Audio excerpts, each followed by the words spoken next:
A ver, bueno, vamos a aprovechar y quería hacer una pausa también, pues yo sé que el tema de cálculo, de lo que vimos en la última clase, de fórmula, de Excel, de números, es pesado.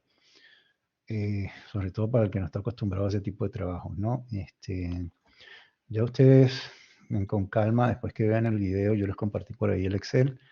eh, Pueden ir poco a poco viendo cómo se hace cada cálculo y pueden digerir un poquito mejor eso. Eh, entonces quería que nos metiéramos un poquito con el tema del fundamental y que me comentaran también, aprovechando ahora para hacer esa pausa, cómo han visto ustedes el desarrollo o cómo les ha ido con el tema de la maestría. ¿Cómo han visto las materias? ¿Cómo les han, digamos, llevado el tema de la universidad, de la VIU, en fin, qué comentarios me pueden hacer? Porque entendemos es un programa nuevo, ¿no? Para nosotros en la universidad. Entonces, sí nos gustaría como el feedback ahí de ustedes para ver qué cositas uno puede hacer, qué cosas uno puede mover. Yo estoy en la dirección de ADE, que es el grado, en el pregrado, digamos. Pero tengo mucho contacto con la directora de este programa. Es un programa que quiero mucho porque obviamente mi área es el área financiera. Y es lo que más se parece a mí dentro de la universidad. Entonces sí me gustaría que más o menos me comentaran cómo han visto ustedes el desarrollo hasta ahora, esto es lo que llevan.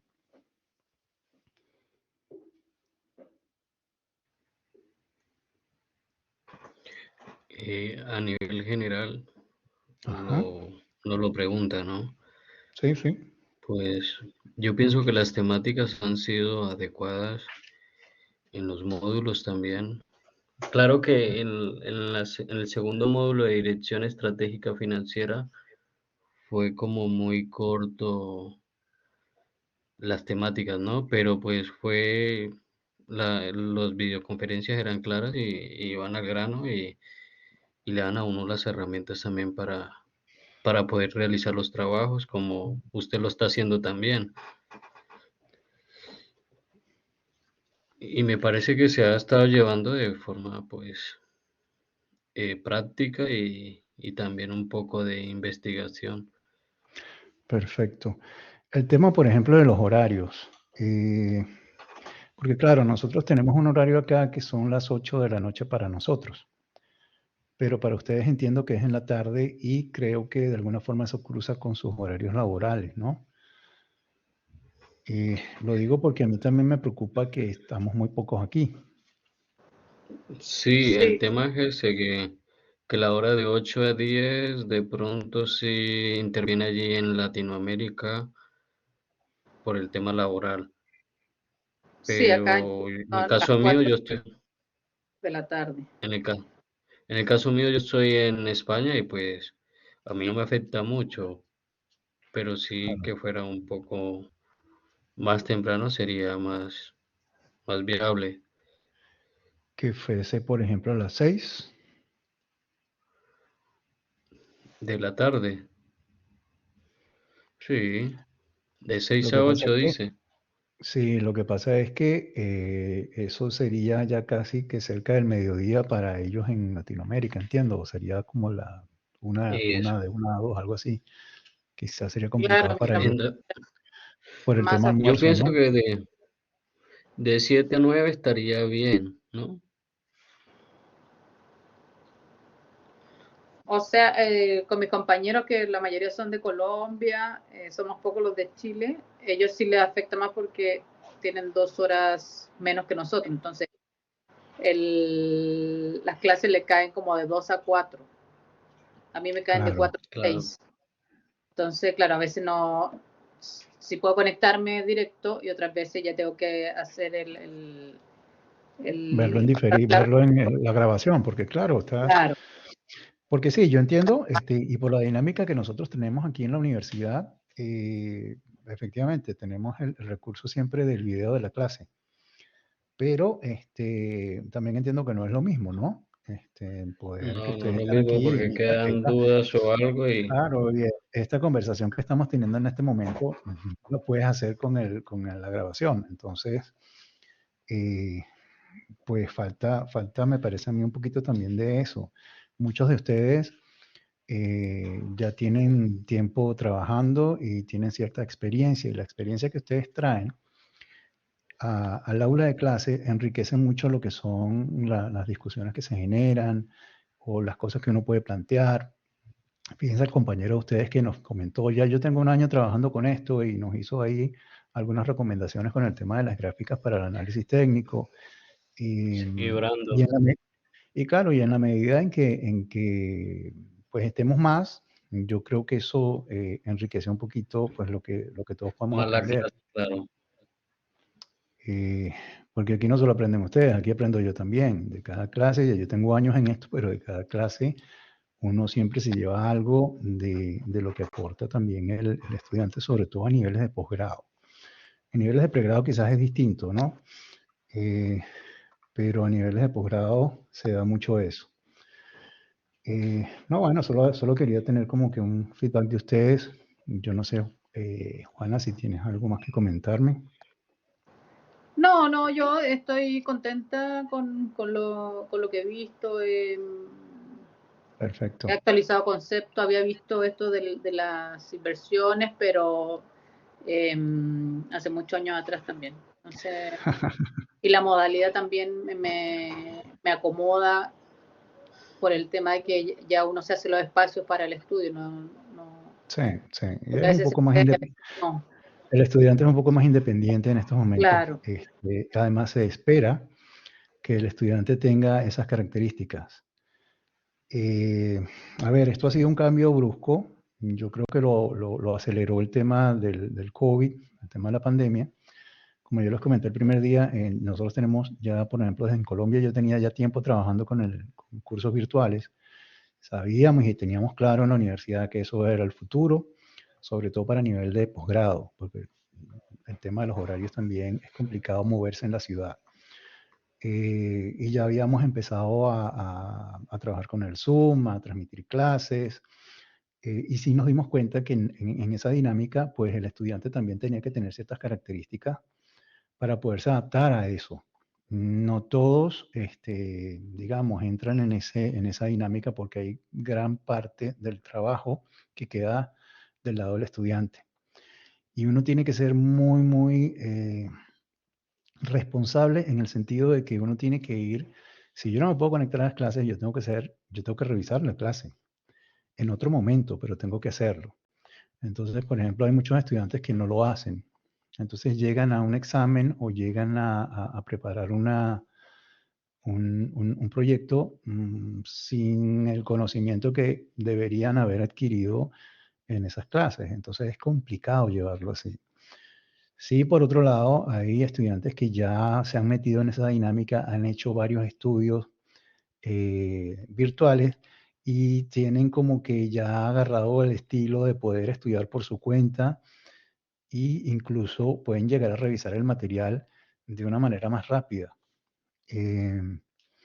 Uno de los cambios que yo estoy seguro que tendremos que llegar en algún momento es que, por ejemplo, en la universidad todavía es muy rígida en el sentido de que nosotros iniciamos clases en una fecha, tenemos exámenes en una fecha, toda la universidad tiene exámenes en las mismas 2 semanas y todos los profesores de todas las carreras de toda la universidad tienen que entregar las notas en esa misma fecha.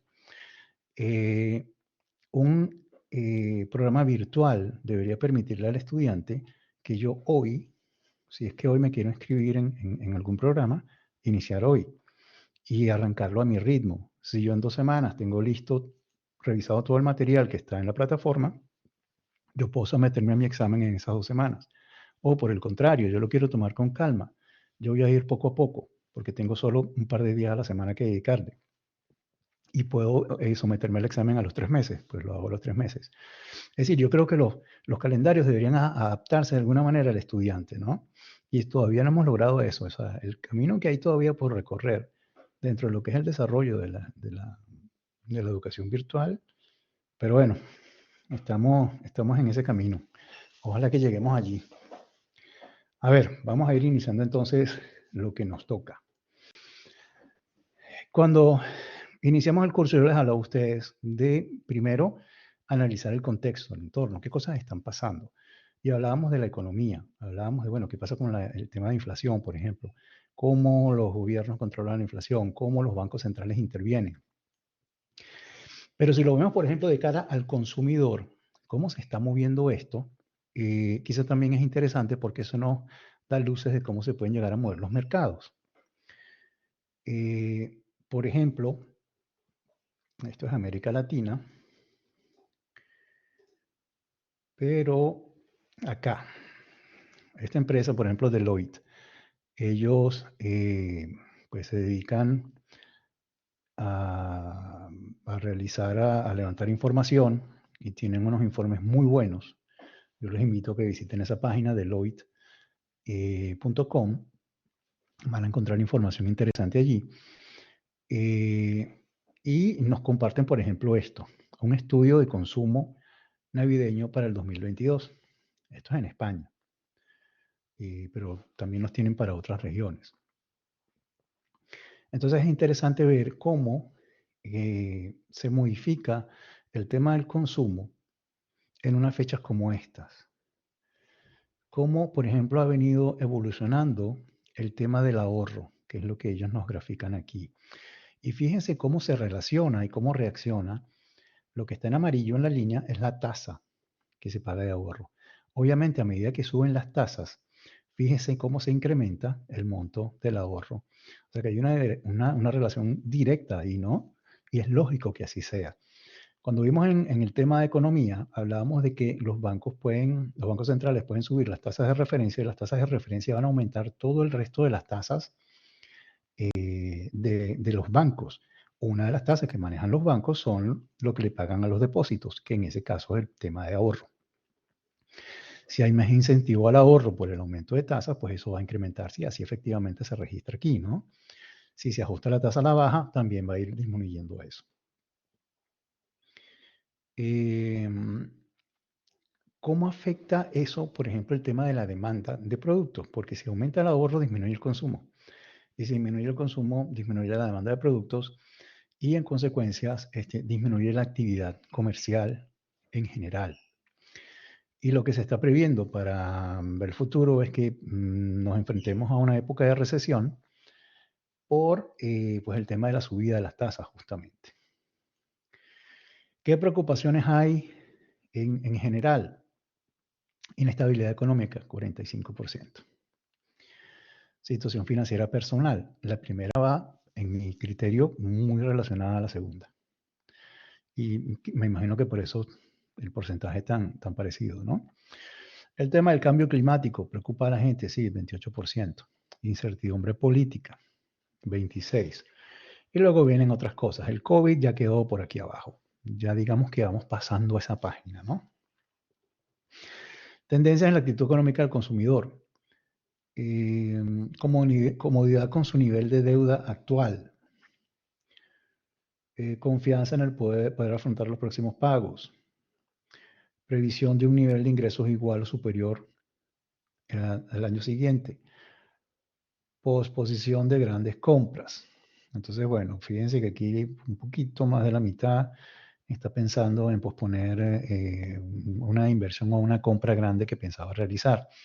Como que la gente en este momento dice que hay que ser precavido, vamos a esperar, ¿no? Lo leí en otro reporte frente a los proyectos de inversión de las empresas. Y eso fue una encuesta que le pasaron ellos, la gente de Deloitte, a los CEOs de las empresas. En el lado, si mal no recuerdo, de planificación. Entonces ellos decían que estaban cautelosos frente a lo que podía llegar a venir en el futuro porque preveían una recesión. Entonces todos los proyectos de inversión grandes que tenían estaban en hold en este momento. Eso quiere decir que efectivamente se va a empezar a ver una recesión en todo lo que es el tema de desarrollo económico. Se espera que los consumidores españoles destinen 1/3 del presupuesto a compras más discrecionales. En fin, hay información interesante aquí que quizá nos pone un poco en contexto de cómo se están moviendo las cosas ahora, justo en este momento, en diciembre. La actitud frente al cambio climático. El teletrabajo ha cambiado los hábitos del consumidor. aquí hablábamos, por ejemplo, del caso particular de la academia, que era lo que yo les comentaba. Venimos años trabajando en esto y esto ha cambiado la dinámica de lo que es la educación, sobre todo a nivel de posgrados. Pero todo se ha tocado con esto. Entonces ahora es muy común ver cómo, por ejemplo, nosotros compramos desde casa.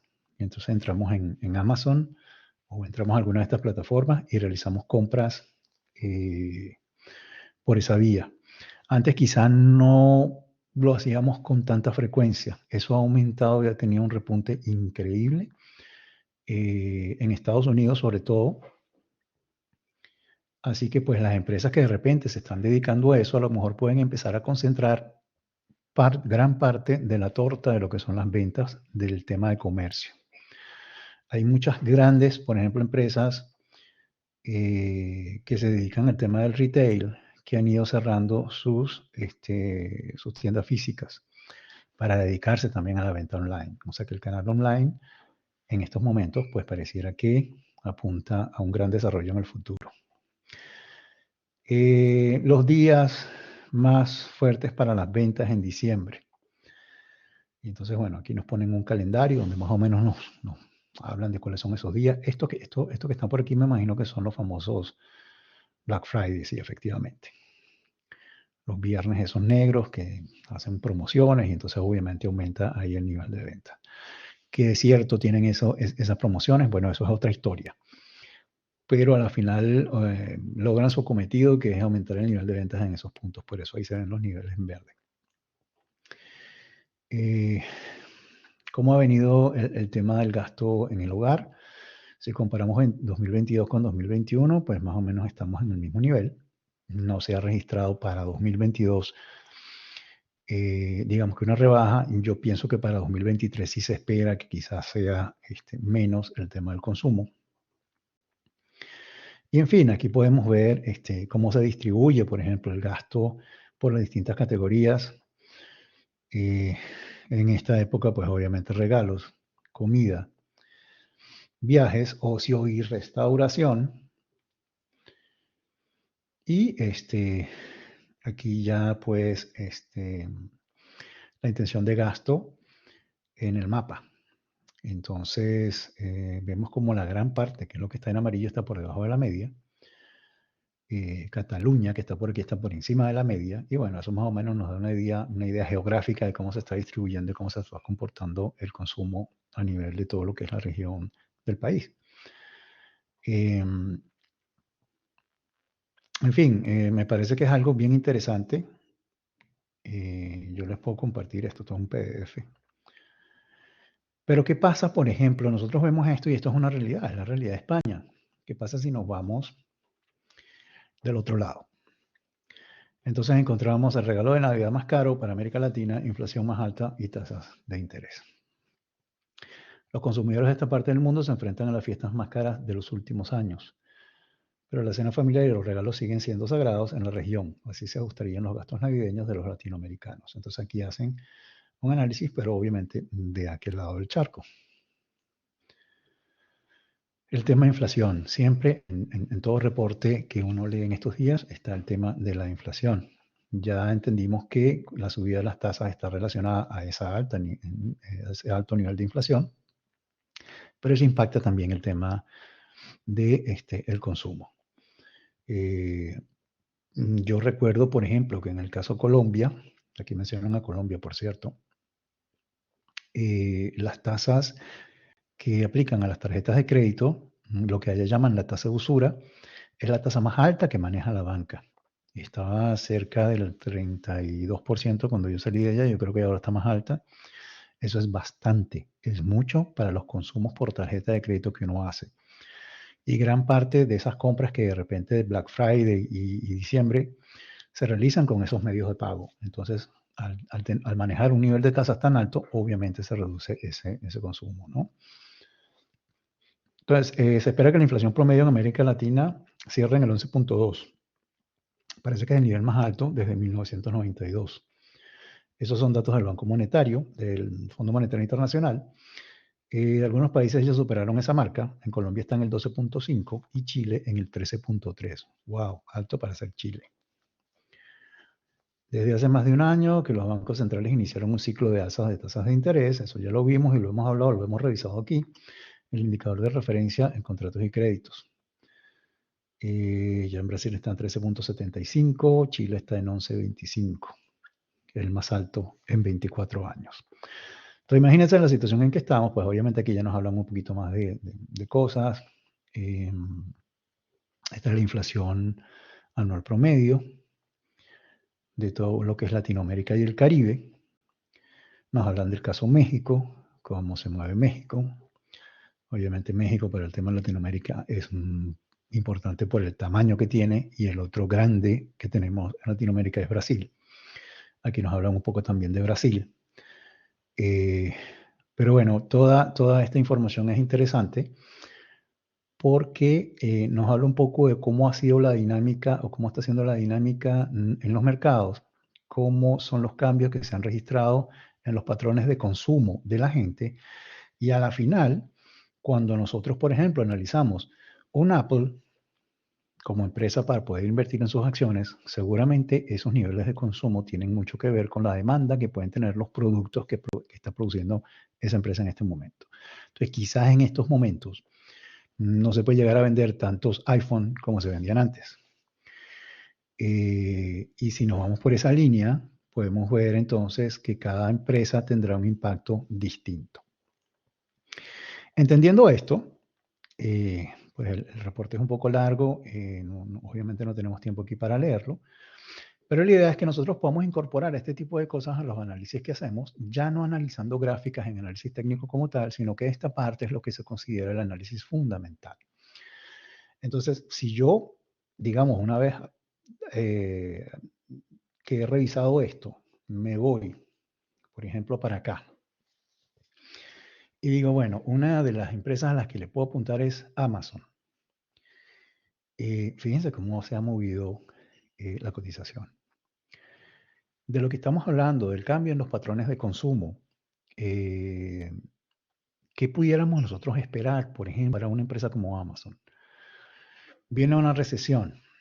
El tema de la subida de las tasas restringe la capacidad de crédito también de las personas que muchas veces utilizan esos medios de pago para sus compras en Amazon. ¿Cómo verían ustedes a futuro el movimiento de las cuentas de ingresos de esa empresa? ¿Qué me pueden comentar? Supongamos que estamos analizando esto como una opción para invertirle.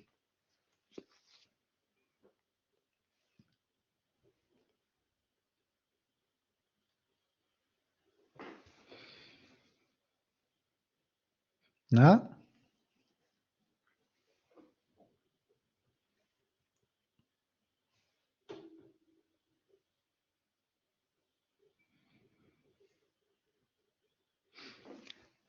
¿Qué creen que puede ocurrir? Profe, con David. Cuéntame, David. La pregunta es, ¿qué debo hacer para invertir?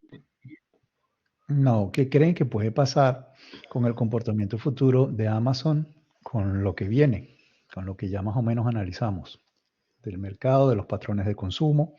Porque recuerden que Amazon tiene ventas directas a todas estas personas que analizamos de alguna forma ahora en el patrón de consumo. Hablamos de las ventas online también.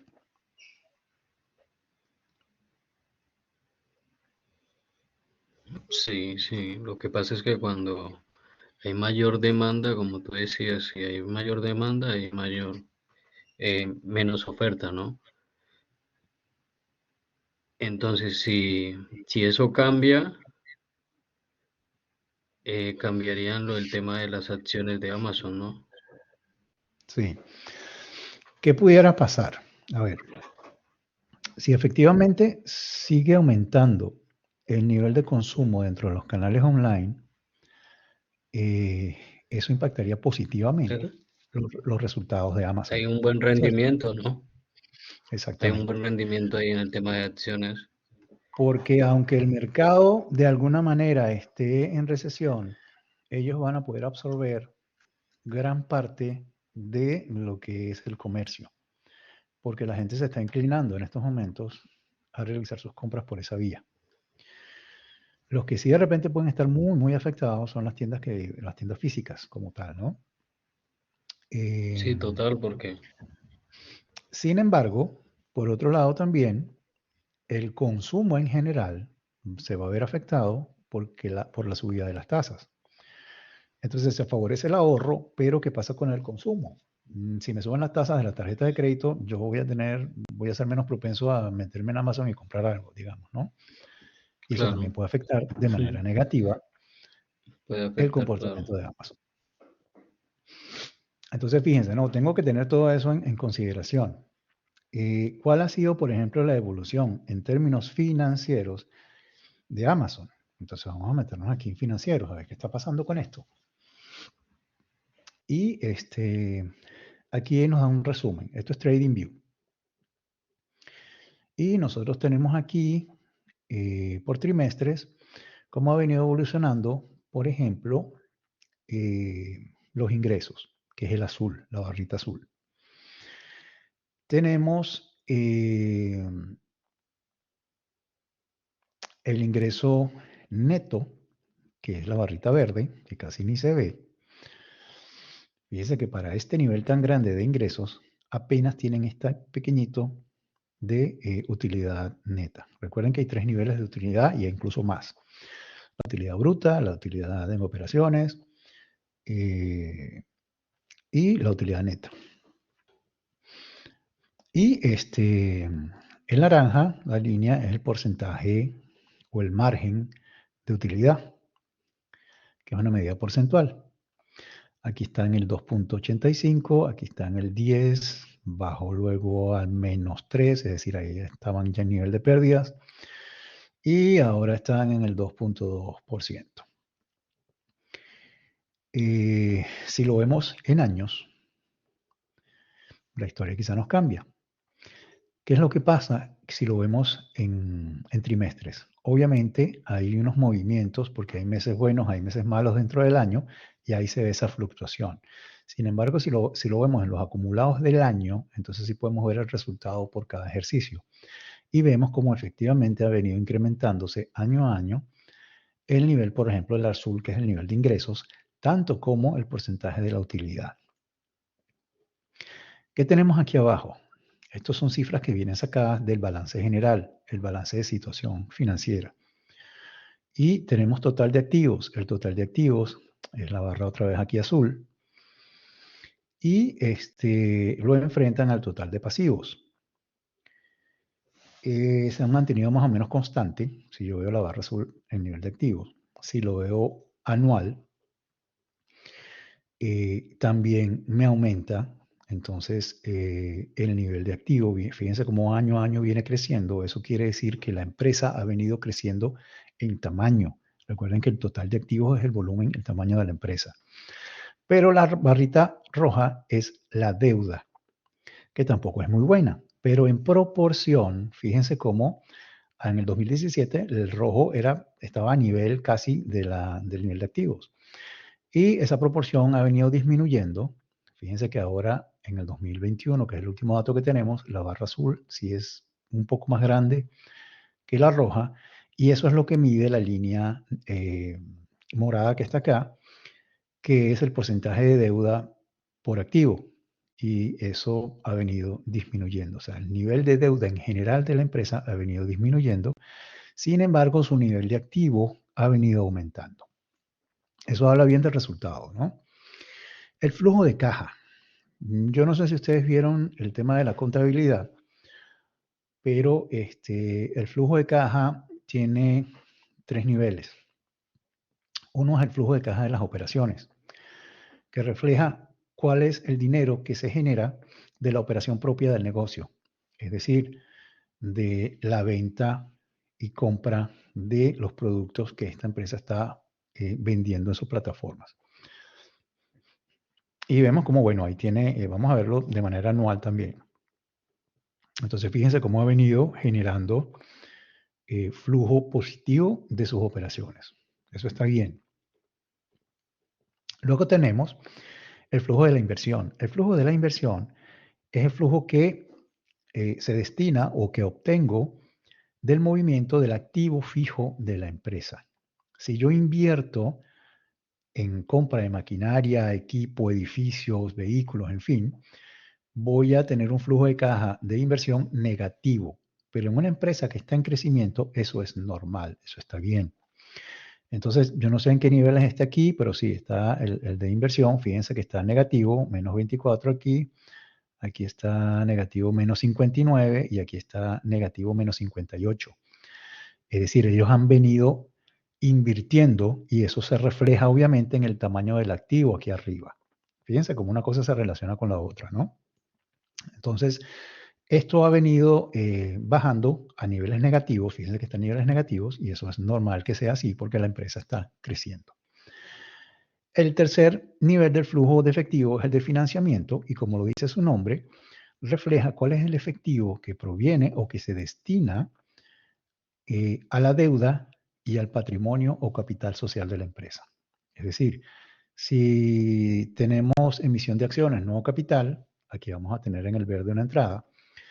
Si pagamos dividendo a nuestros accionistas, vamos a tener entonces un valor negativo afectando ese flujo verde. Si pedimos prestado a un banco, vamos a tener un valor positivo porque vamos a tener un flujo de caja positivo del financiamiento. O por el contrario, si pagamos deuda, tendríamos un valor negativo en el flujo de financiamiento. Aquí lo que vemos es que el flujo de financiamiento es negativo. Aquí es negativo apenas y aquí ya empieza a ser positivo. El flujo de financiamiento negativo quiere decir que en estos niveles esta empresa estuvo pagando deuda de la que tenía. No se estaba endeudando más, sino que estaba pagando deuda. Eso lo vemos reflejado en la proporción de activos versus pasivos. Por eso es que el pasivo se iba haciendo más pequeño frente al activo. Entonces, en términos generales y de lo que yo puedo ver aquí, esta empresa está muy bien y si mantiene esa tendencia, pues obviamente va a seguir creciendo. ¿Qué pasa? Que esto es data histórica. Y aquí lo más reciente es el 2021. No sabemos cómo va a cerrar este año. Tenemos planteado frente al 2023 lo que ya hablamos. Es decir, hay una situación donde hay una posible recesión. Pero por otro lado, estamos metidos en un negocio donde aparentemente vendemos cada vez más porque mucha gente se va sumando al tema de la compra en línea. Entonces, de alguna manera, quizá una cosa compense la otra, ¿no? Lo que sí es claro es que en el futuro a largo plazo, esto sería un buen negocio, ¿no? Recuerden que también tenemos que tener eso planteado en el momento que hacemos una inversión. Si voy a invertir en unas acciones porque en 2 meses las quiero vender, pues quién sabe cómo estaremos en febrero o marzo. Pero si yo compro acciones tipo Warren Buffett, que las compra para dejarlas ahí toda la vida, años, seguramente será una buena inversión invertir en Amazon, ¿no? ¿Qué otra cosa tenemos por aquí? Esta empresa no paga dividendos porque aquí hay un tema, un detalle de dividendos. Tenemos los estados. Entonces, aquí tengo la cifra de ingreso neto, si quisiera revisar esas cifras. Tengo el EBITDA. Recuerden, el EBITDA viene de las siglas en inglés, Earnings Before Interest, Taxes, depreciación y amortización, o sea, es la utilidad antes de descontar el gasto por intereses o el gasto financiero, antes de descontar los impuestos, antes de descontar la depreciación y la amortización. Entonces es lo más parecido a un flujo de efectivo y por eso desde el punto de vista financiero a nosotros nos gusta mucho evaluar el EBITDA. Y entonces, bueno, yo puedo evaluarlo año a año, como lo tengo aquí, esto está por trimestre, creo. Vamos a verlo año a año. Y entonces puedo ver aquí inclusive las cuentas de margen o la utilidad bruta, la utilidad operativa y la utilidad neta, y cómo desciende desde una hasta la otra. Esto es el ingreso, el azul. Esto sería utilidad bruta y hasta llegar a la neta, que es la roja. ¿Qué otra cosa podemos ver por aquí nosotros? Podemos ver el balance, si quisiéramos ver el balance y los componentes del balance.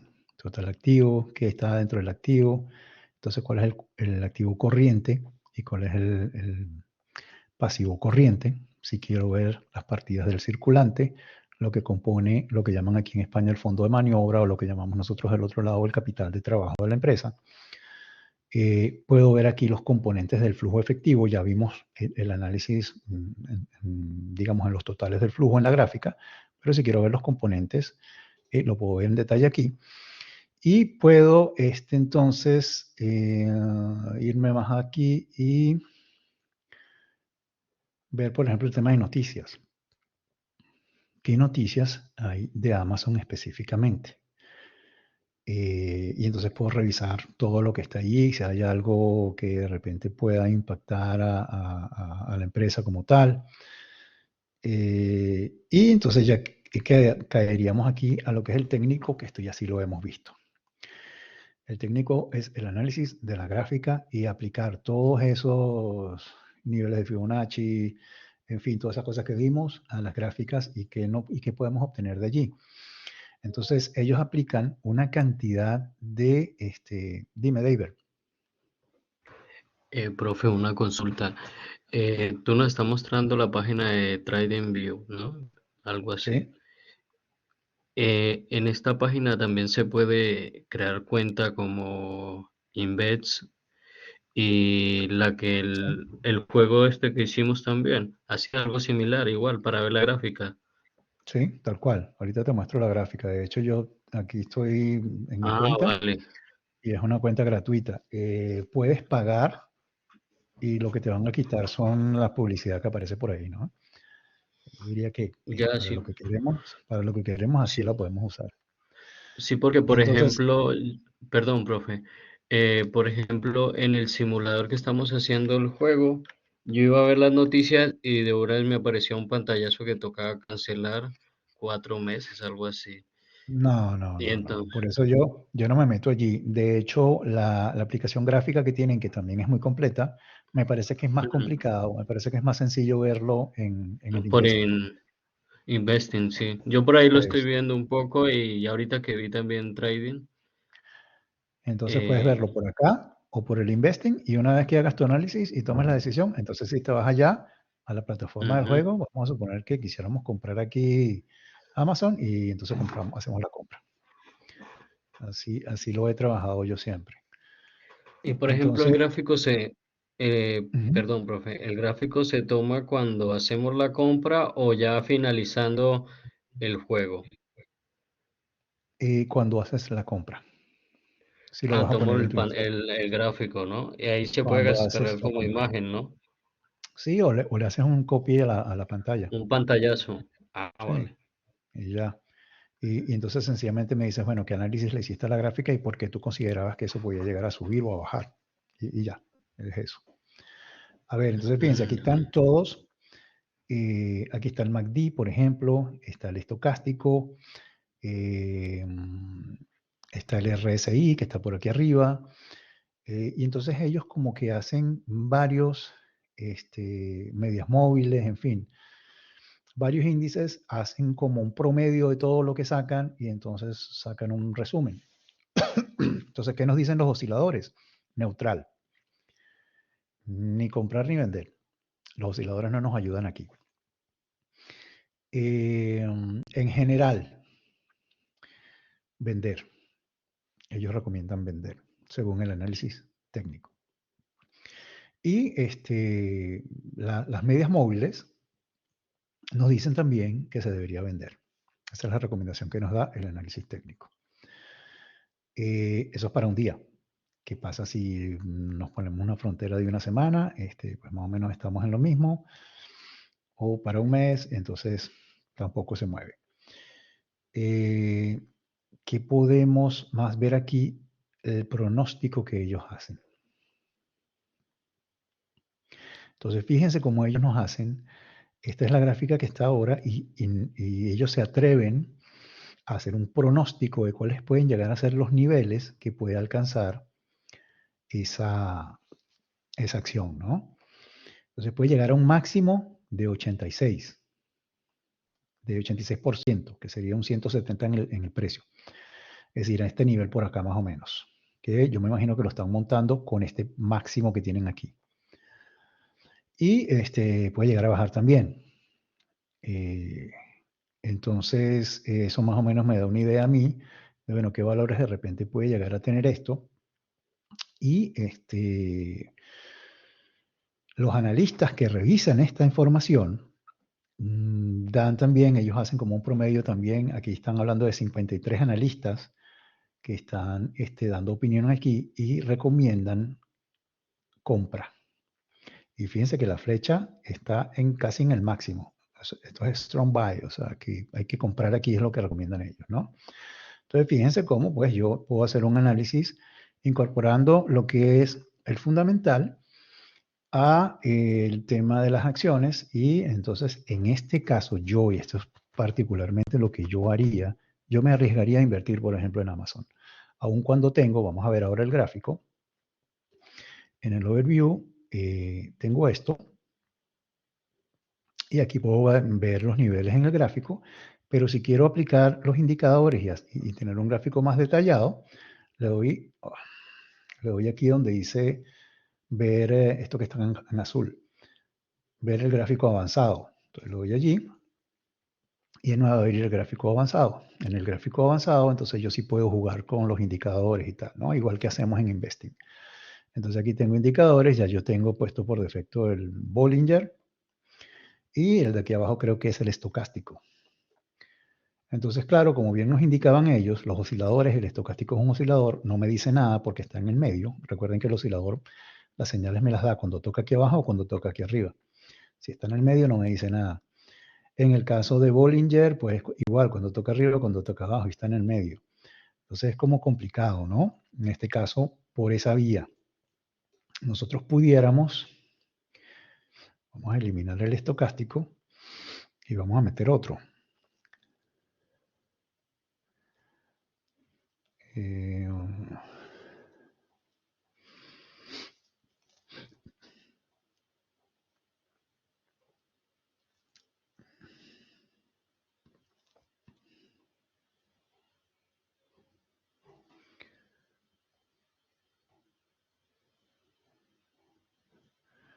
Moving Average, Convergence, Divergence. Este es el MACD. Recuerden, el MACD tiene dos medias móviles que en los puntos en que se cruzan hay cambios de tendencia. Entonces el análisis que se hace con esto es que, perdón, si vemos que se van acercando, es porque puede haber un cambio de tendencia, pero si se están alejando, sería todo lo contrario, que se mantiene la tendencia que trae. Entonces, según lo que vemos aquí, ellos vienen acá,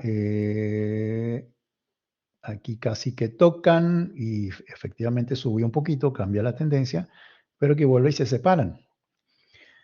Y empieza a bajar de nuevo. Al parecer, esto puede seguir bajando. Y yo diría que puede cerrar un periodo más aquí en la baja. Y pero esto tiene que llegar a un momento en que sube, porque si nosotros vemos la gráfica completa, fíjense, y era lo que analizábamos el otro día cuando hablábamos de soportes y resistencias, yo puedo poner una línea. ¿Dónde está la línea horizontal acá?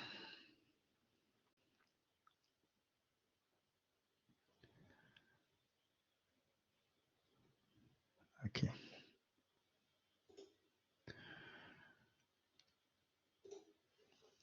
En el nivel, por ejemplo, si nos vemos lo más reciente que estuvo por aquí.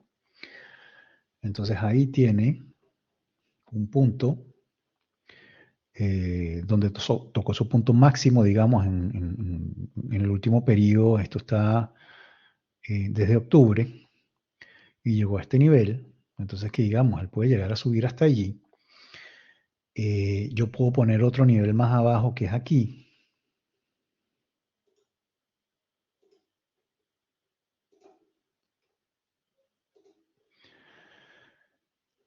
Pero puede llegar a bajar también. Entonces, bueno, podemos marcar ese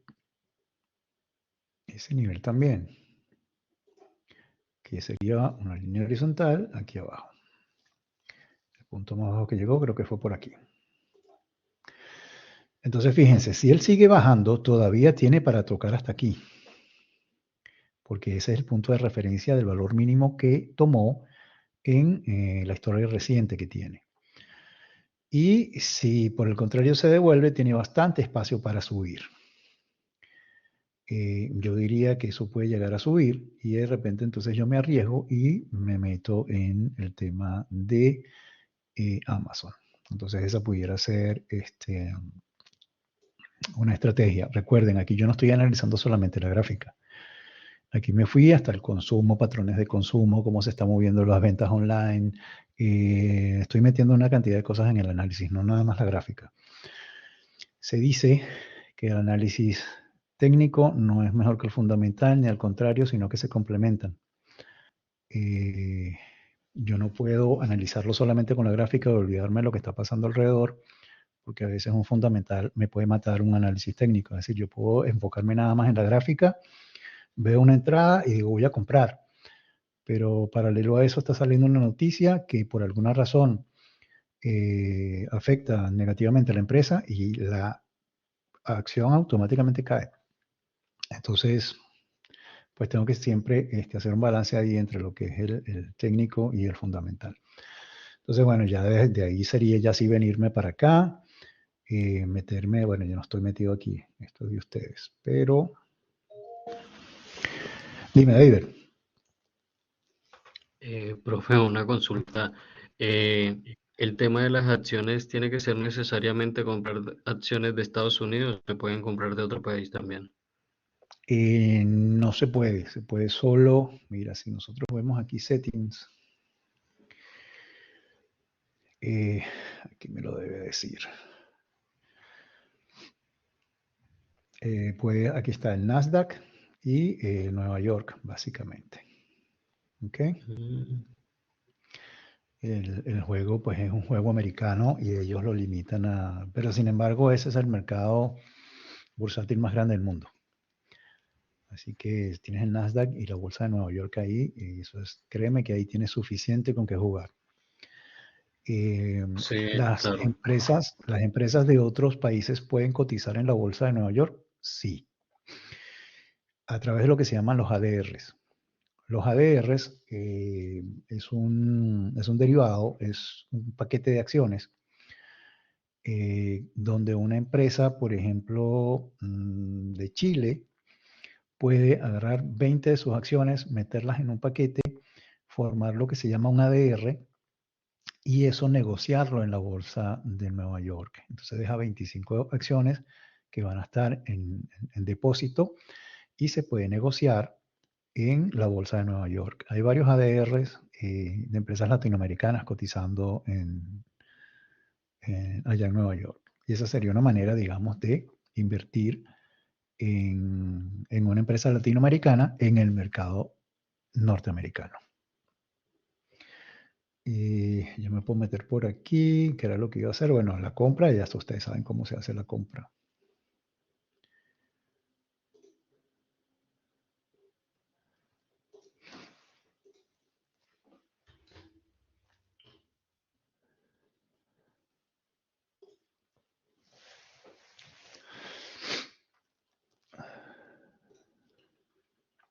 Aquí sería sencillamente darle a esto y enviar una compra. Y ya se fue. Ese sería el proceso por allí. Si por el contrario yo hubiese dicho, uy, esto ha subido, se tiene que devolver en algún momento y he analizado noticias y he visto información que diga que esto va para el otro lado, entonces ya tendría que ser un corto, no una compra como dice aquí, sino que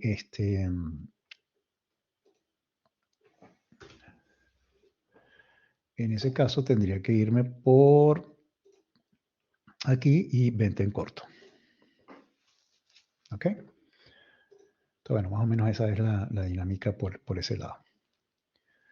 Ustedes continúen con el juego. Vámonos ahora, ¿qué otra cosa tenía yo para ustedes?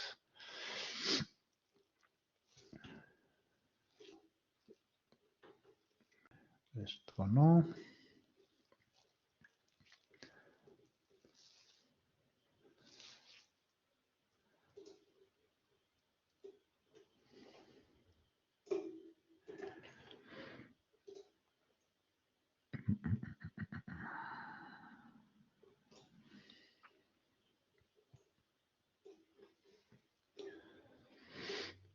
Iniciemos con estos señores.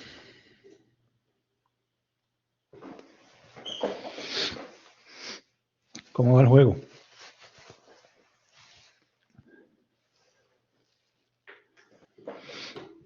Pues yo pésimo. Van 1-0. Sí. ¿Quién gana? ¿Francia? Francia, sí. Bueno. Parece que se cumple el pronóstico. Ahí podemos invertir un poco en acciones de fútbol. A ver. Ya hemos visto entonces lo que es la renta variable, que son las acciones, y eso es lo que estamos moviendo en nuestro juego de la bolsa.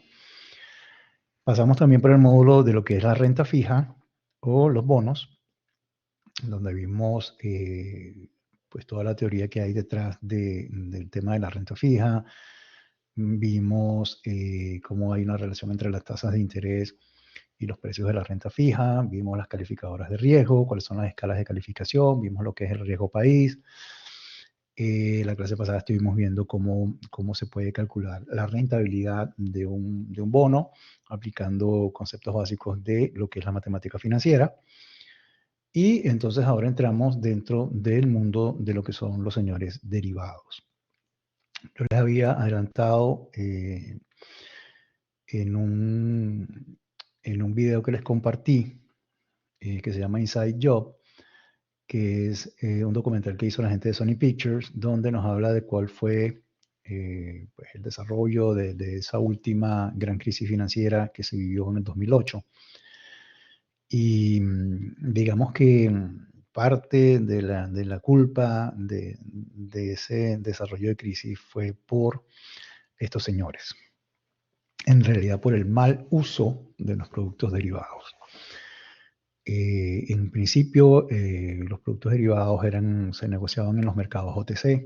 Los mercados OTC son mercados over the counter, son mercados que están fuera de la bolsa, y al estar fuera de la bolsa no están generalmente regulados por los entes que le corresponde. Siempre vamos a tener, por ejemplo, la Fed en los Estados Unidos, la AMB, que es la que controla el mercado en Colombia, y cada país va a tener un organismo que es el que regula de alguna manera y supervisa el mercado de valores. Estos mercados funcionaban aparte, no estaban regulados, y había muchísima presión, y eso lo ven en el video. Ojalá tengan la oportunidad de verlo. Como les digo, conocer nuestro pasado y cómo se generó eso nos ayuda a que nos preparemos de repente para el futuro. Cómo había mucha presión de los bancos.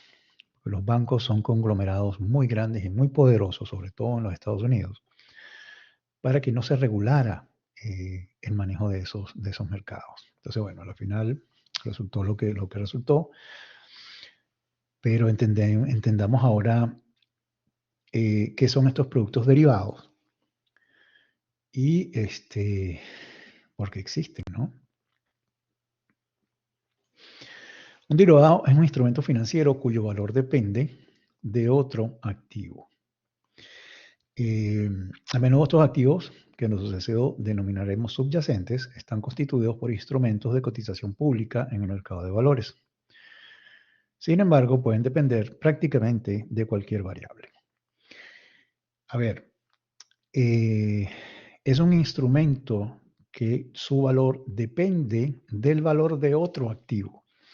Ese otro activo se le conoce como activo subyacente. Si nosotros hacemos, por ejemplo, si tomamos un ejemplo, como por ejemplo puede ser la leche como producto, yo puedo tener que mi activo subyacente es la leche y que voy a tener una serie de productos derivados que son el yogur, el queso, en fin. ¿Qué pasa con los precios en el mercado del yogur y el queso y todo esto si el precio de la leche sube o si el precio de la leche baja? Estos productos también van a subir y también van a bajar. Podemos hacer una analogía hacia eso y eso es un derivado. Entonces es un producto que depende en su cotización de la cotización de otro, deriva de otro.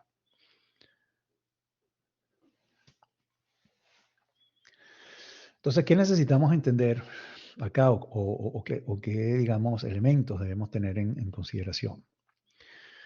Primero, que no existen oportunidades de arbitraje en estos mercados. ¿Qué es una oportunidad de arbitraje? Una oportunidad de arbitraje es cuando yo, por ejemplo, puedo entrar en el mercado del dólar en la bolsa de valores. Puedo adquirir dólares por allí y me puedo volver a otro mercado distinto y negociar los dólares en ese otro mercado.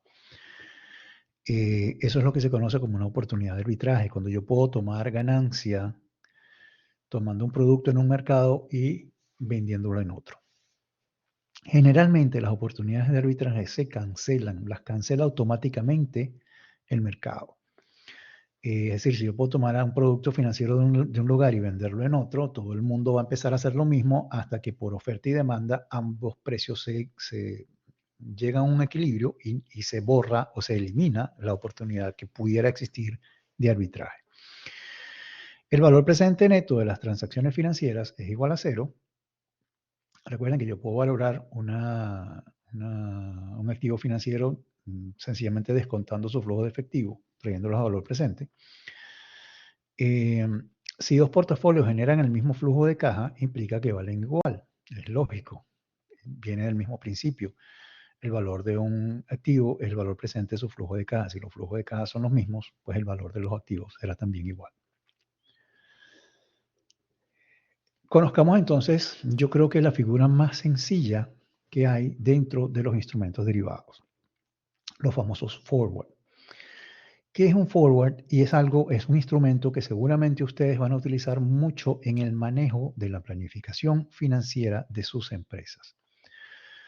Un forward, como lo dice aquí, es un acuerdo para comprar o vender un activo en el futuro a un precio dado. Se diferencia de un contrato spot. El contrato spot o la operación spot es la que nosotros realizamos de contado, la que utilizamos en este momento. Si yo quiero comprar dólares, por ejemplo, yo voy a mi banco y le digo, bueno, yo quiero comprar $5,000. El banco me debitará en mi cuenta el equivalente a la tasa spot, la tasa de ese día, los euros, y me va a dar mis dólares, ¿no? Un forward es que yo me dirijo al banco y le pido al banco una tasa forward a 60 días para comprar dólares. Y entonces el banco me dirá, hará sus cálculos y me dirá, bueno, yo te puedo vender dólares dentro de 60 días, pero te voy a dar esta tasa. Nosotros firmamos o yo lo firmo y le digo, ok, te voy a comprar los dólares en 60 días a esa tasa que me estás dando. Y es un contrato. Es decir, una vez que se dé esa fecha o que se venza el contrato, yo voy a tener que comprarle al banco los dólares a ese precio que se fijó en el contrato, independientemente del valor que tengan los dólares en el mercado en ese momento. ¿Puede convenir o no puede convenir? Depende de cuál sea el papel que yo esté jugando en el mercado en ese momento. Y más adelante vamos a ver qué distintos papeles podemos tomar nosotros. Uno pudiese ser sencillamente el de cobertura. Yo no me quiero exponer a que el dólar suba o baje porque yo tengo una deuda con alguien en dólares. Así que yo prefiero amarrar los dólares a la tasa que sea. Y entonces yo le firmo el contrato forward al banco. Transcurran los 60 días, compro mis dólares y le pago al tercero. Eso pudiese ser un caso, ¿no? Los términos del contrato se acuerdan específicamente entre las partes, por lo tanto no son estandarizados y no se cotizan en el... Vamos a ver, existen los contratos a futuro. Los contratos a futuro son contratos formales que se negocian generalmente en las bolsas de valores Y son productos estandarizados. Es decir, yo no puedo hacer como en el caso del forward, que yo voy al banco y le digo que me venda $5,000, sino que el contrato a futuro ya tiene un monto, una denominación, que pueden ser $50,000, por ejemplo. Yo no puedo partir ese contrato en pedacitos. Si yo no necesito $50,000, pues tendré que buscar otra figura, como puede ser este forward. Además, los contratos a futuro ya tienen unas fechas de vencimiento y no se pueden cambiar. Lo, digamos, bueno de los forward es que lo puedo negociar yo directamente con mi banco y le puedo decir, no, mira, no son 60 días, son 90. Dame una tasa a 90. Y entonces, y no son 5,000, son $7,000. Y podemos firmar ese contrato.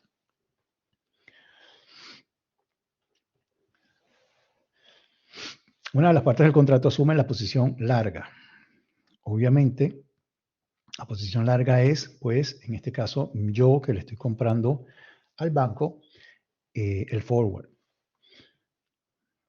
Acordando comprar el activo subyacente, que en este caso son los dólares, en una fecha futura, que son los 60 días, y a un precio específico, que será una tasa que el banco me va a dar a futuro.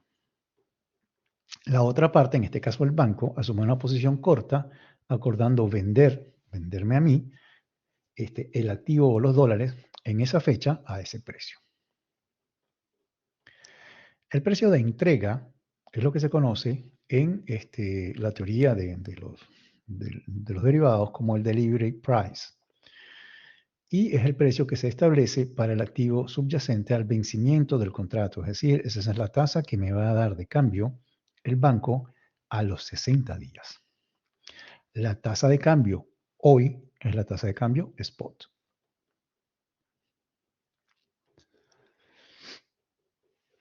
Estos contratos son utilizados habitualmente para cubrir el riesgo de tipo de cambio. Es efectivamente el ejemplo que les estoy poniendo y es la manera en que me imagino ustedes lo pueden manejar dentro de lo que es la planificación financiera de sus empresas. Aquí hay un ejemplo. Suponga que estamos ubicados en el día 28 de cierto año. El tesorero de cierta empresa sabe que su compañía recibirá 130 millones de pesos colombianos, entendiendo que eso es una moneda extranjera. Dentro de 3 meses, 28 de mayo, el tesorero podrá contactar a una institución financiera, a un banco, todos los bancos, la tesorería de los bancos manejan estos instrumentos, y establecer un contrato forward y determinar qué precio forward en un contrato de COP es el peso colombiano.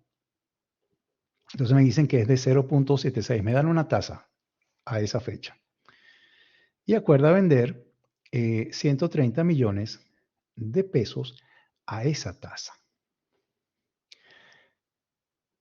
¿Qué pasa? O que puede ocurrir. Puede ocurrir, obviamente, que si yo fijo una tasa, luego que transcurran, ¿cuánto tiempo? Los 3 meses, o sea, 90 días, la tasa puede estar por encima de esto. En consecuencia, digamos que a mí hubiese podido cambiar eso por una moneda, por mayor cantidad de la moneda local, por decir algo, y me perjudica. O si está por debajo, al contrario, entonces me beneficia porque yo la puedo vender más alta. Pero independientemente de eso, lo que está buscando este tesorero es eliminar el riesgo de cambio, así se llama el movimiento al que yo me expongo cuando estoy manejando monedas extranjeras. Y suponiendo que, por ejemplo, yo tengo que establecer un costo de la mercancía que estoy comprando, porque a lo mejor fue una mercancía que compré y que importé, para poder fijar un precio de venta y determinar además cuál es mi nivel de utilidad en el momento que venda la mercancía, a lo mejor a mí no me interesa esperar 90 días, porque en 90 días a lo mejor el movimiento de la tasa de cambio hace que el costo se me incremente y que incluso pueda llegar a generar una pérdida. Es decir, yo no tuve en cuenta el movimiento de la tasa de cambio, fijé un precio porque pensé que no me iba a subir tanto el dólar, o en este caso el peso colombiano, y me afectó negativamente. Entonces, en este caso, lo que está buscando el comerciante es eliminar el riesgo de cambio.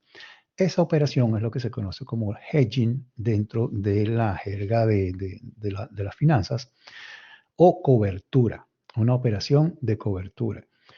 Es muy común, es muy utilizado en empresas importadoras, y por eso le digo, es un recurso que ustedes seguramente van a tener que utilizar mucho dentro de lo que es el manejo de la planificación financiera de la empresa.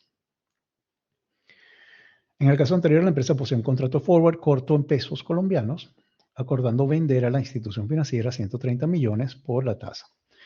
Por otra parte, la institución financiera tiene un contrato forward largo en pesos, acordando comprar a la empresa esa cantidad de pesos colombianos por la tasa que se fije. Ambas partes habrán realizado un contrato blindado, sin oportunidad de arbitraje desde esta perspectiva.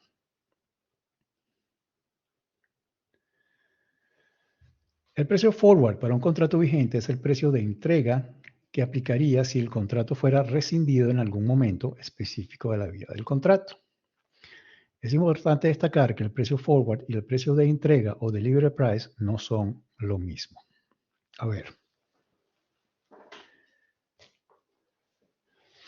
Nosotros estaríamos, en el caso de un forward, vamos a suponer que estamos parados en una línea de tiempo.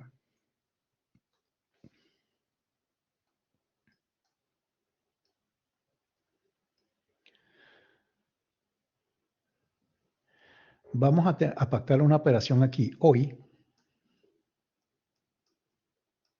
y el banco me va a dar, aquí recuerden que tengo una tasa spot, y me van a dar acá, en el futuro, una tasa forward.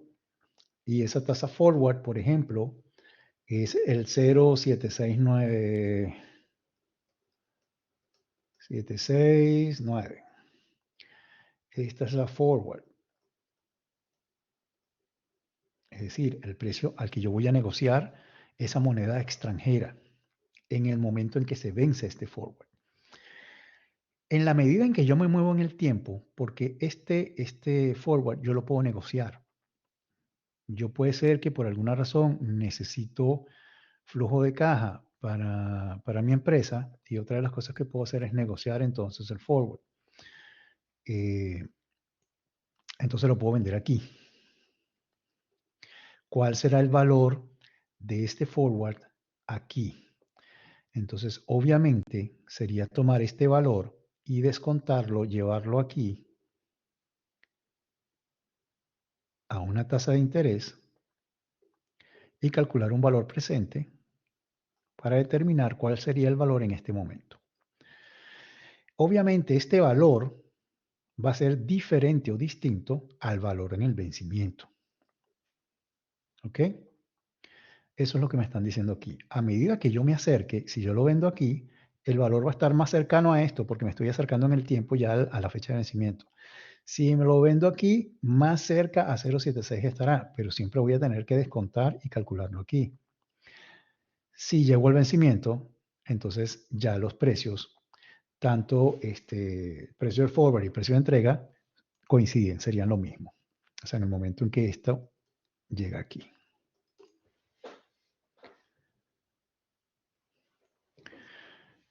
¿Cuáles son los diagramas de pago de un contrato forward? Veamos esto. Aquí ahora no hablamos de líneas de tiempo, ojo, para no confundirnos, ¿no? Esto que tengo en el eje Y o el eje vertical es la ganancia o la pérdida. De hecho, aquí yo tengo ganancia y debajo del nivel del 0, aquí empieza lo negativo, tengo pérdida. K es lo que llaman el strike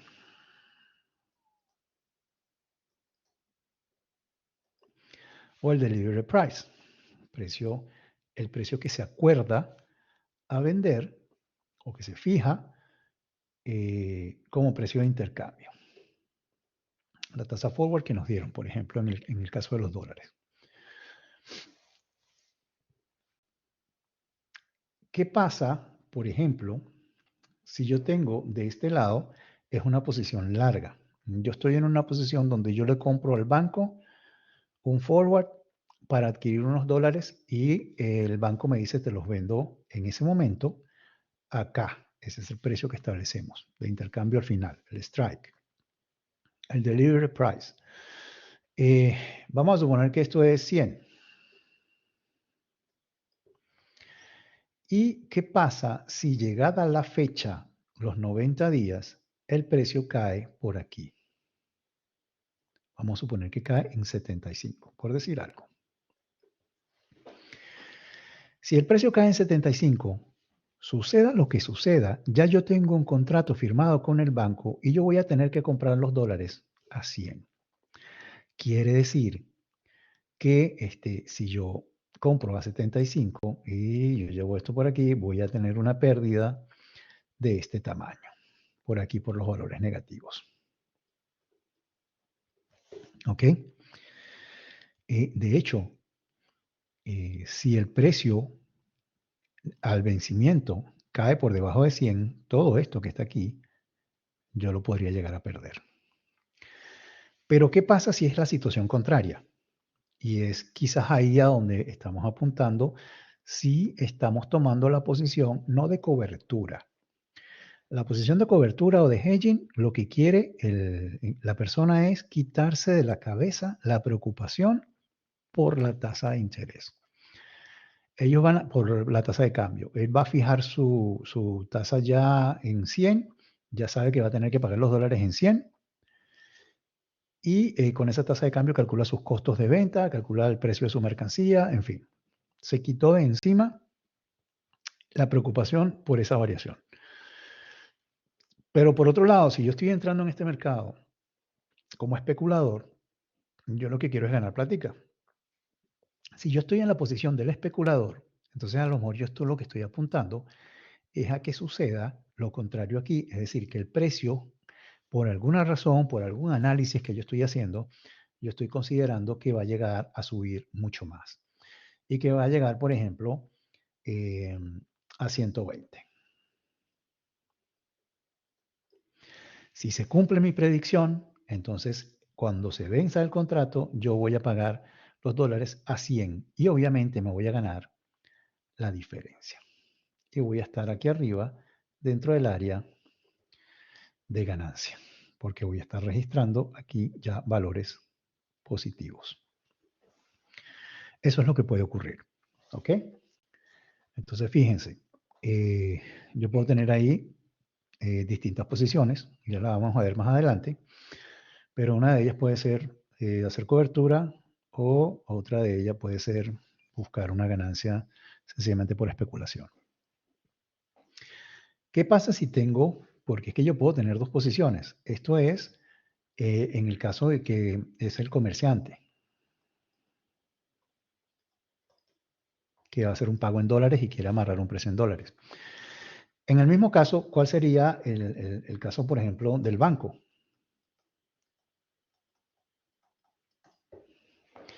El banco vende los dólares, ¿ok? Y entonces él va a tener aquí igual ganancia aquí arriba y pérdida aquí abajo.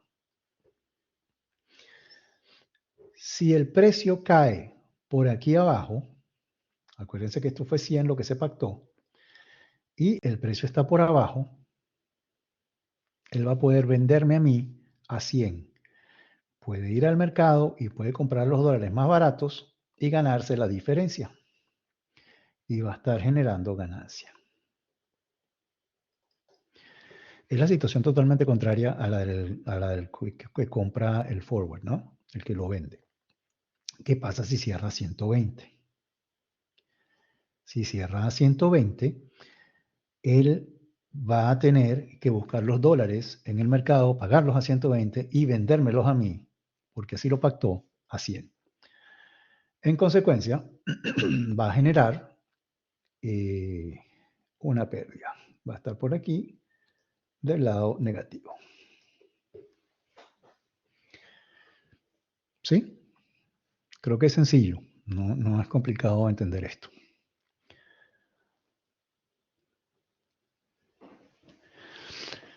Supongamos que el precio de la onza de oro es de $300. dólares. Y la tasa de interés libre de riesgo es del 5% anual. ¿Cuál es el precio razonable para el forward de la onza de oro al cabo de un año? Es decir, yo estoy aquí y el precio spot es 300. Eso es lo que me están diciendo por acá. Si la tasa de interés, que sería el valor del dinero en el tiempo aquí, es el 5%, ¿cuál sería el precio razonable para una onza de oro al cabo de un año? Es decir, el valor transcurrido un año. Si nosotros sabemos por la matemática financiera que el valor presente es igual al valor futuro dividido entre 1 más la tasa de interés a la n, de allí yo también puedo sacar que el valor futuro de cualquier valor va a ser igual a su valor presente multiplicado por 1 más una tasa de interés elevado al número de periodos. Si esto es un 5% anual, esto es un año, entonces yo puedo sencillamente sustituir valores. Tengo valor presente que es 300, tengo una tasa del 5 y tengo un solo periodo porque estamos hablando de un año y mi tasa es anual. Recuerden que si la tasa sería anual y estamos hablando de meses, habría que hacer conversión de tasas, qué sé yo, qué historias, pero aquí no aplica eso. Sino que sencillamente nos vamos al resultado y eso nos da 315. Es decir, que en el futuro un valor razonable para fijar como forward sería 315. Es sencillamente el manejo básico de lo que es el concepto de valor del dinero en el tiempo. Como verán, la matemática financiera apoya el cálculo de muchísimos de los instrumentos que se manejan en los mercados. Los contratos a futuro. ¿Cómo cambia la historia con los contratos a futuro? Un contrato a futuro yo lo puedo analizar de la misma manera que analizo un forward. Solo que son contratos generalmente más grandes y generalmente se negocian dentro de lo que son las bolsas de valores. Entonces, por un lado, pues la ventaja es que son instrumentos que están regulados, están supervisados por los entes de gobierno. En el caso de los forward, pues también porque yo estoy pactando con un banco. Pero si yo hago una transacción o un contrato a futuro, un forward, con un tercero que no sea un ente regulado por la superintendencia financiera del país en el que me estoy moviendo, puedo incurrir en el riesgo de caer en impago. Y obviamente al no estar regulado no tendré, digamos, maneras legales de moverme después para recuperar ese dinero. ¿Qué pasa con el contrato futuro? Se maneja dentro de la bolsa, pero la quizá desventaja es que los montos generalmente que manejan los futuros son muy grandes. Entonces, eso ha cambiado porque yo creo que en principio eso se manejaba de esa forma porque los volúmenes de transacciones dentro de las cámaras de compensación de futuros eran altos, pero actualmente con la tecnología que tenemos podemos transar, digamos, cualquier cantidad de operaciones y eso se lo dejamos a los ordenadores en general, ¿no? Entonces han nacido una serie de contratos de futuro recientemente que se conocen como los mini y micro contratos a futuros. Entonces,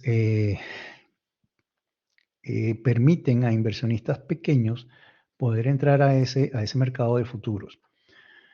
Pero la diferencia es que el producto es estandarizado. Es decir, yo voy a comprar contratos del dólar, por ejemplo, y a lo mejor el contrato del dólar son $50,000. Generalmente los bancos, a través de sus fondos de inversión, son los que pueden acceder a ese tipo de contrato. Están los mini, que a lo mejor son $5,000. Y a lo mejor para un inversionista como nosotros todavía quizás $5,000 puede ser mucho. Y entonces están los micro, donde entraríamos quizá con $500. Y entonces a eso ya se ve un poco más atractivo para inversionistas más pequeños. Pero esos son los montos. Yo no puedo negociar con la bolsa y decirle necesito 2.350 dólares, porque lo estoy cruzando con un pago que tengo que hacer. No, esto está estandarizado y tiene de hecho una fecha de vencimiento. No es que yo lo necesito 90 días y voy a pactar con la bolsa a que me lo dé a 90 días. No. Ya tiene una fecha de vencimiento y ya tiene un strike price fijado, en fin, y un monto, un volumen fijado. Los contratos a futuros fueron establecidos para satisfacer las demandas de algunos tipos de inversionistas denominados hedgers. El hedger es el que hace hedging, que es lo que les acabo de decir, que lo que está buscando es cubrir el riesgo, por ejemplo, de cambio. O las variaciones de precio puede ser también.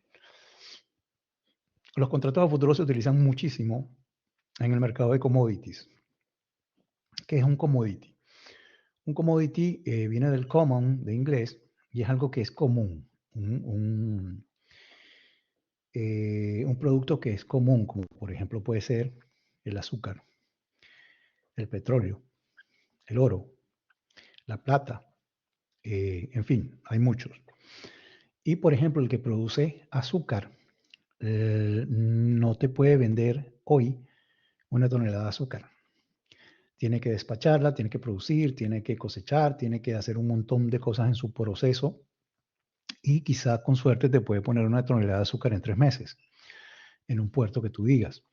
Entonces ahí se maneja mucho el contrato a futuro porque las entregas también son a futuro.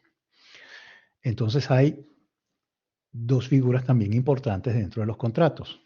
Uno es los contratos con entrega, que es lo que manejan estas empresas grandes de producción, y los contratos que son sin entrega, que sencillamente se liquidan por la diferencia. Es decir, yo vendo un contrato de futuro para entregar 50 barriles de petróleo. No quiere decir que el que está del otro lado, porque si yo lo vendo, otro está comprando ese mismo contrato. Y lo que estamos haciendo los dos es apostando a la variación del precio. Al final, yo no le voy a entregar a él 50 barriles de petróleo. Sencillamente lo que vamos a hacer es, en cuanto está el barril de petróleo en el momento en que se vence el contrato. Está por encima del valor que habíamos fijado. Pues de malas, yo tengo un contrato, yo pago el monto que fijamos en el contrato y yo estaré obteniendo una ganancia y él va a tener una pérdida. Entonces, lo que se hace es que él me paga a mí esa pérdida y no se hace ningún delivery, no se entregan barriles de petróleo, sino sencillamente lo que se está haciendo ahí es un juego nada más para ver quién gana o pierde en compensación por las variaciones del precio. Entonces, gran parte del mercado de futuros es así, es sin delivery, sin entrega. Pero el futuro nace de la producción, por ejemplo, agrícola. Entonces sí hay contratos a futuro que son con entrega. El petróleo, por ejemplo, se vende por contratos a futuro. Cuando nosotros vemos la cotización del WTI, que es el West Texas, el petróleo, o del Brent, que es el que se maneja de este lado, lo que se está viendo es la cotización de los contratos a futuro que se más cercanos a vencerse, pero no hay un mercado spot como tal, ¿no? Entonces, ¿quiénes intervienen aquí? Es lo que les comentaba hace rato, ¿no? Yo puedo tener el objetivo de cobertura, mitigar los riesgos del mercado originados por variaciones en los precios. Yo lo que quiero es quitarme la preocupación de tener que lidiar todos los días con que subió o bajó el precio. Eso es lo que yo busco cuando estoy haciendo hedging o cobertura. Es una buena alternativa para importadores y exportadores para cubrir las fluctuaciones de la tasa de cambio, o lo que se conoce como el riesgo de cambio. Están los especuladores. Estos sí son inversionistas que están buscando obtener una ganancia en el movimiento de los precios del bien sea del dólar, de una tasa de interés, de commodities o de cualquier otra cosa. Asumen posiciones específicas en los contratos dependiendo de su visión del comportamiento del precio del activo subyacente. No se dedican a la actividad que genera el activo, pero esperan beneficios del movimiento de precios. Su función primordial en el mercado es la de servir como intermediarios, con lo cual le otorgan liquidez al mercado, reduciendo los costos transaccionales. Entonces, bueno, definitivamente si yo tomo la posición de especulador, yo lo que estoy buscando es obtener sencillamente una ganancia en esa operación. Aprovechar las oportunidades del mercado sin importar la tendencia. En la especulación se aprovecha el beneficio que se ofrecen los futuros en términos de apalancamiento. Esto permite obtener mayores retornos en la medida en que se asumen mayores riesgos. A ver, una de las grandes ventajas que tiene el mercado de futuros es que si yo voy a invertir o voy a comprar un futuro de petróleo y digamos, ese futuro es un paquete, por decir algo, de 50 barriles de petróleo, yo no tengo que pagar lo que cuestan los 50 barriles de petróleo. Yo solo voy a pagar una prima, que es un monto reducido, un porcentaje reducido del valor total de esos barriles.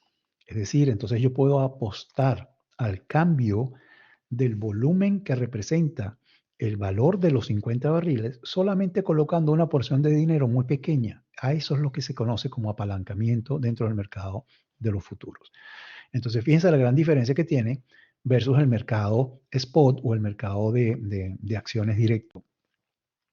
Hay futuros de acciones también.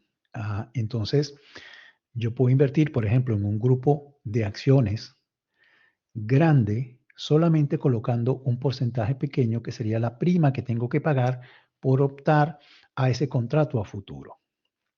Como les dije y como les expliqué, de la misma manera que no hay un intercambio físico, tampoco va a haber un intercambio de acciones. Por eso en el contrato, por eso en este mercado se pueden manejar estas operaciones de esta forma.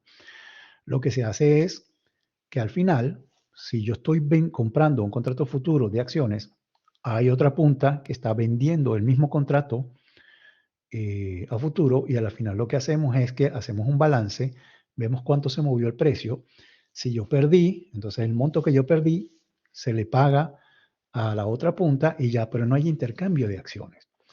Entonces por eso, como no se compran las acciones como tal, no hay que poner todo el capital, sino un pedacito nada más para entrar en ese juego.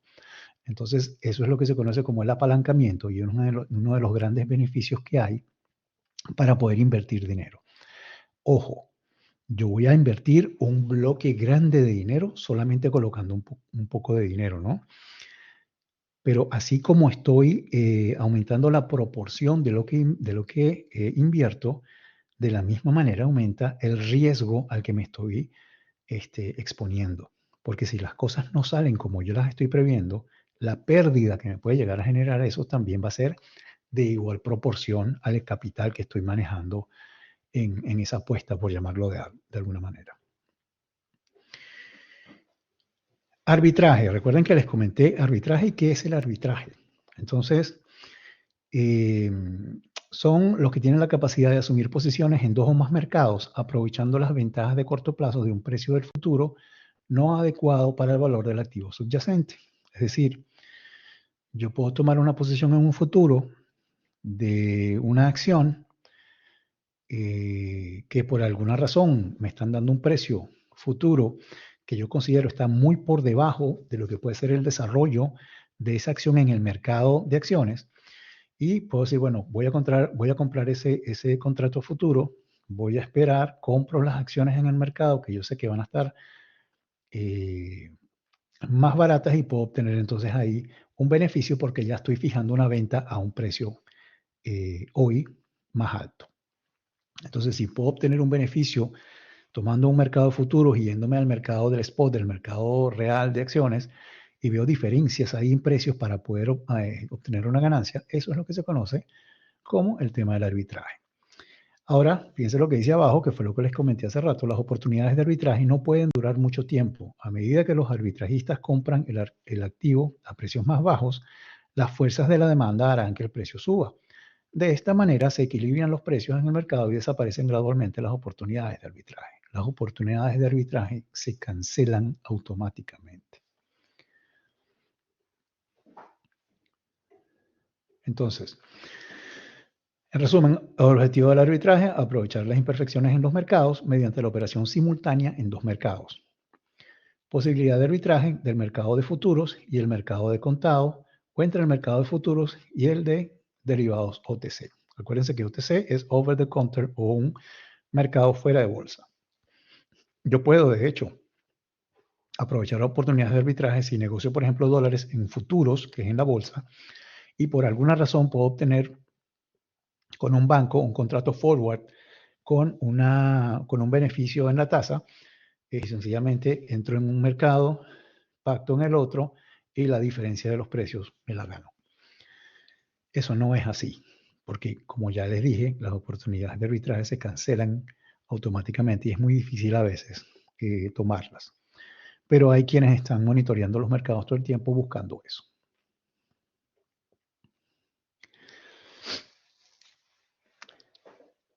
¿Qué debemos tener en cuenta o qué información debo tener yo a la mano en el momento de negociar con los contratos a futuro? La definición del activo, el activo subyacente, recuerden que así se llama. ¿Cuál es el tamaño del contrato? El tamaño del contrato me dice a mí, si estoy hablando de un contrato de acciones, cuántas acciones están en ese paquete. Si es petróleo, cuántos barriles de petróleo están ahí. En fin, ¿no? ¿Cuáles son los acuerdos de entrega? ¿Cuál es la fecha al vencimiento en el que se va a ejecutar esa entrega?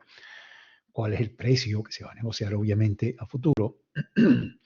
Si existen límites del movimiento diario de los precios, si existen límites en la posición que yo puedo tomar de esos futuros.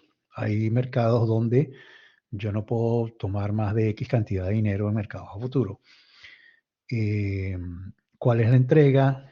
Y si hay un margen de entrega y un margen de mantenimiento, es el dinero que yo tengo que poner para entrar o para abrir el contrato, que generalmente es una prima. Dependiendo de cómo se mueva el precio del activo subyacente, me pueden pedir mayor prima o menor prima. Eso es lo que se llama el margen. Es el dinero pequeño que yo tengo que poner para poder entrar en ese juego del futuro. Entonces, bueno, esto es sencillamente un detalle de lo que les acabo de decir. ¿Cuál es el activo? ¿Cuál es el tamaño del contrato? ¿Cuáles son los acuerdos de entrega?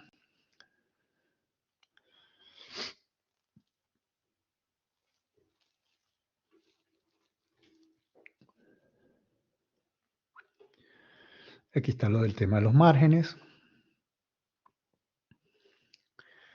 Aquí sencillamente un ejemplo de un contrato a futuro.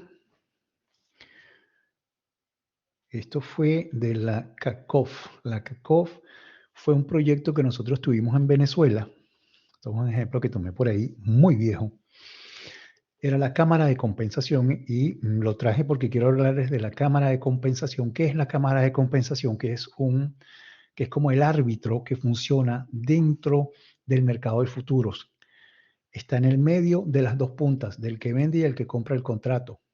Es el que fija los márgenes y es el que establece el equilibrio en el mercado, porque para todo contrato de venta tiene que haber una compra. Porque como estos contratos se negocian simplemente por neteo, no hay entrega, digamos, como tal, de barriles de petróleo, ni de dólares, ni de nada, sino que qué precio colocamos de venta, cómo cerró el mercado, y el que vendió ganó o el que compró perdió. Entonces, bueno, el que perdió le paga al que ganó y ya es el ente que se encarga de hacer ese cruce. Entonces, muy importante.